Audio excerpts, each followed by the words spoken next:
सम्राट पृथ्वीराज के फ्लॉप के बाद डायरेक्टर साहब को नहीं हो रहा है यकीन। फिल्म में फैक्ट चेक से लेकर इसकी कहानी तक नहीं छोड़ी थी कोई कसर। आखिर इतने बड़े बजट वाली फिल्म कैसे हो गई फ्लॉप? 3 जून तो आपको याद ही होगी।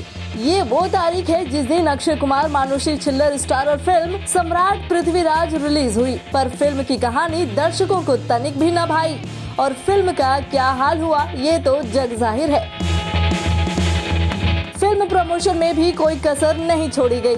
उम्मीद इतनी हाई थी कि ये 200 करोड़ी फिल्म इतिहास के पन्नों में अपना नाम दर्ज करवा कर ही मानेगी, पर हुआ इसका बिल्कुल अपोजिट। फिल्म ने बॉक्स ऑफिस पर बुरी तरह औंधे मुंह गिरने का इतिहास बना डाला। हालांकि ये फिल्म को बनाने में और थिएटर में बैठे बिठाए इतिहास की सैर कराने में डायरेक्टर चंद्र प्रकाश द्विवेदी ने कोई कसर बाकी नहीं रखी थी।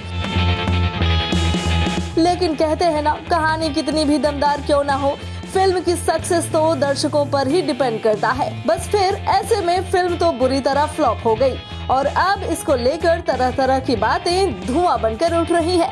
फिल्म क्यों फ्लॉप हुई? क्या इसकी कास्टिंग में डायरेक्टर साहब फेल हो गए या फिर स्टोरी टेलिंग में चुके?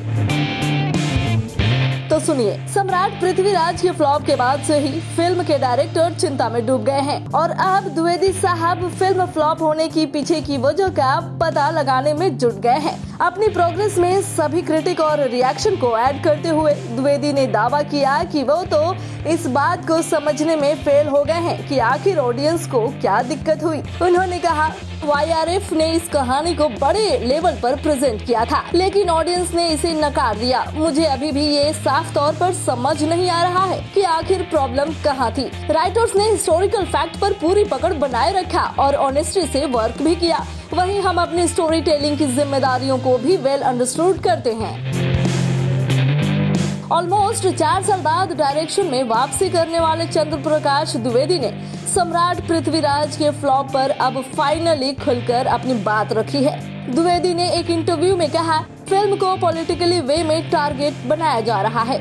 मैं सराहना करता हूं अगर इतिहासकार आपत्तियां उठाते हैं या कहानी के लिए अपना साइड दिखाते हैं।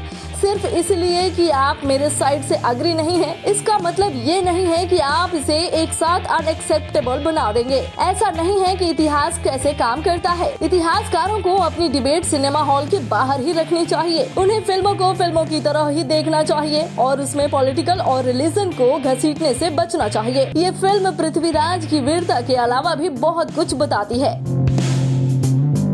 डायरेक्टर चंद्र प्रकाश द्विवेदी ने अपने इंटरव्यू में ये साफ किया कि पृथ्वीराज बनने का ड्रीम उनका ये ईयर 2004 का था। द्विवेदी ने ये भी क्लियर किया कि उन्होंने बॉलीवुड में कई स्टार्स का दरवाजा खटखटाया था, पर पृथ्वीराज में काम करने के लिए कोई अग्री नहीं हुआ।